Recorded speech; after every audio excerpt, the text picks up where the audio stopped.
من سینا صادقپور و خوش اومدین به دوره رایگان تولید محتوا با چت جی پی تی.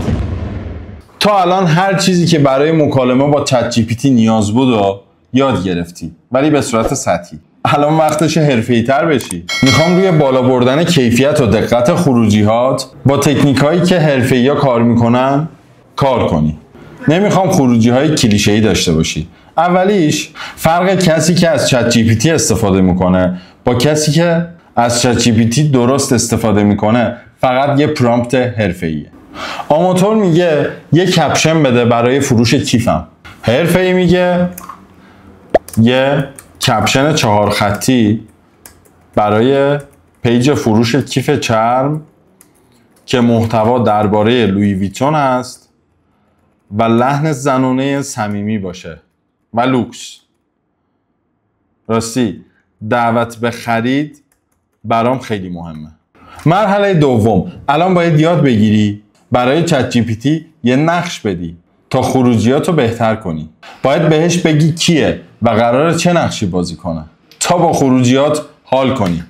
مثلا من می نویسم الان تو یه کپی رایتر اینستاگرام هستی که برای برندهای لاکچری محتوا می نویسه و اینا رو ازت میخوام. توی خروجی که بهم میده زمین تا آسمون فرق داره. سومیش اینه که باید مرحله به مرحله پیش بری. به جای یه درخواست طولانی کارو مرحله به مرحله پیش ببر. مثلا من اینو میخوام ازت، لطفاً ازم سوالایی بپرس که راحت تر بتونیم بریم جلو. اون ازت سوالا رو میپرسه و تو جوابشو میدی و اینجوری مرحله به مرحله یه پرامپت قوی داری و اطلاعات درستری بهش داری. مرحله چهارم میتونی ازش خروجی جدولی بگیری. میتونی بهش بگی برام توی یه جدول کپشن و هشتگ و سناریو بده. البته این یه قسمت پرامپتش بود ها. هر جوری که بهتون آموزش دادم پرامپت ها رو باید بنویسین و درخواست نهاییتون مثل جدول باشه. توی مرحله پنجم میتونی ازش درخواست کنی که چند تا مدل مختلف بده بهت با نسخه های متفاوت، با لحن های متفاوت.